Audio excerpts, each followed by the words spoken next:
Assalamualaikum warahmatullahi wabarakatuh. Bismillahirrahmanirrahim. Tabarakalladzi nazzalal furqana ala 'abdihi liyakuna lil 'alamin nadhira. Allahumma shalli wa sallim ala sayyidina Maulana Muhammadin wa ala alihi wa sahbihi asma'in nama ba'du. Yang sangat kula hormati keluarga besar Raden Asnawi sedanten mawon mulai Gus Hafid bin Ni'am bin Zuhri bin Raden Asnawi sedanten keluarga santri.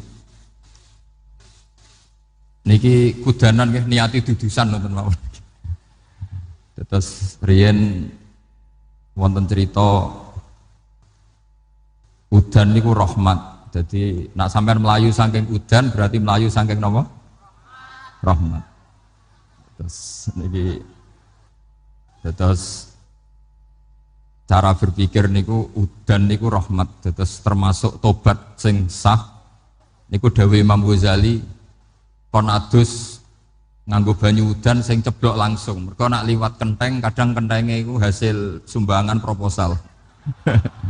Terus pun sing langsung mawon, sing liwat plastik pun mboten mandi niku. Mboten mandi niku sing niku mau sama niku. Terus dulu di antara syarat tobat niku dawuh Imam Ghazali niku adus udan sing perawan, maksudnya sing asli ceblok saking putih langit niku langsung sampean nombe. Nak tepak nggih tobat, nak mboten tepak nggih lara niku. Mergi asli. Terus kula matur nuwun sangat jenengan hormat teng Raden Asnawi. Beliau sekarang generasi keempat ya, wonten sing generasi ketiga. Nasab kula kepanggih Raden Asnawi teng Asnawi sepuh. Terus Raden Asnawi gadah bah namine Abdullah Husnen, terus Ibu Ayu Sofiyah niku binti Asnawi sepuh. Kula buyut kula kandung damaran niku Hafsah binti Maksum bin Soleh bin Asnawi sepuh. Kenapa saya cerita zuriyah? Terus satu peradaban, ini bahasa Indonesia mohon ya, sane gaul. Satu peradaban itu yang bisa bangun itu zuriyah itu komunitas gen. Meskipun nanti komunitas gen itu bisa disadap atau dibajak oleh orang-orang yang tidak gen, jadi agak ilegal tapi itu sah. Karena sampean bisa misalnya kalah nasab sama saya, misalnya bilang nanti ketemu di Nabi Adam saja Gus gitu. Nanti pasti kita ketemu di siapa? Nabi Adam. Terus kedua, kekalahan nasab itu udah abadi, karena nanti setelah jenengan ditanya di kuburan, bapak kamu siapa? Itu disuruh jawab Nabi siapa? Ibrahim. Terus kekalahan nasab sampai nanti berakhir di kuburan, karena nanti dijawab siapa bapak kamu, disuruh jawab siapa? Nabi Ibrahim. Jadi yang punya bapak Karmen apa itu sudah selesai, sudah nggak dipakai lagi. Nanti pakai siapa? Nabi siapa? Ibrahim.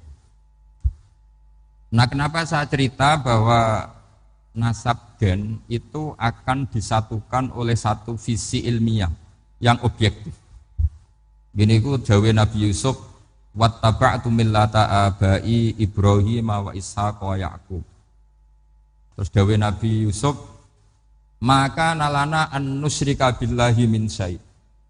Jadi saya ngikuti leluhur saya. Ini dengerin ya, saya ngikuti leluhur saya, yaitu Nabi Yakub bin Ishak bin Ibrahim.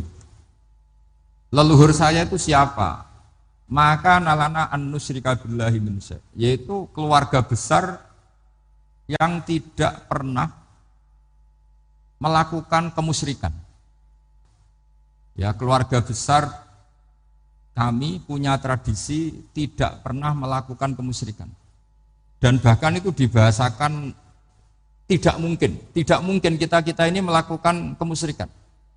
Maka nalana itu kira-kira kalau bahasa Indonesia itu kita ini tidak mungkin melakukan kemusyrikan.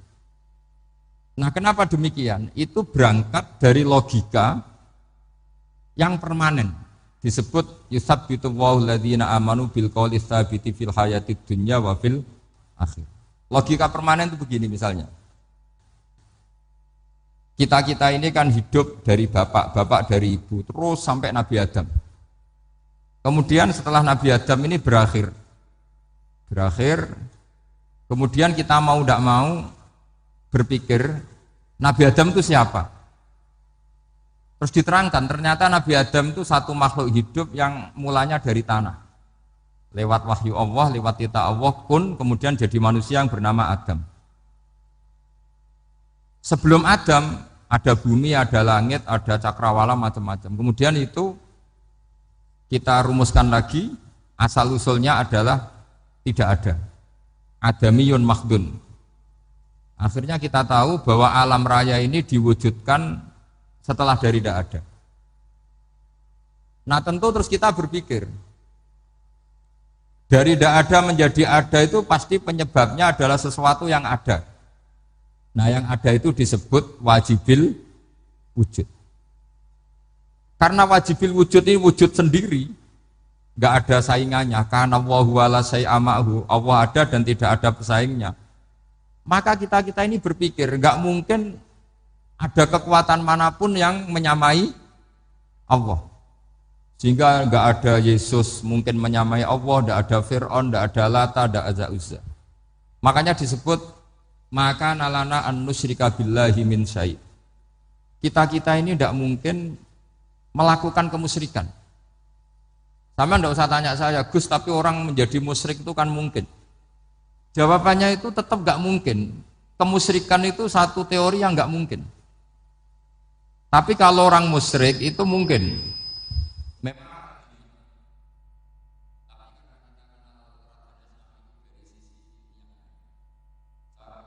Kitab beliau, mungkin saya termasuk pernah cucu yang membawa kitab beliau banyak ke Korea. Saya itu beli pesolatan tuh bukan 1 2 sampai 2 kerdus 3 kerdus.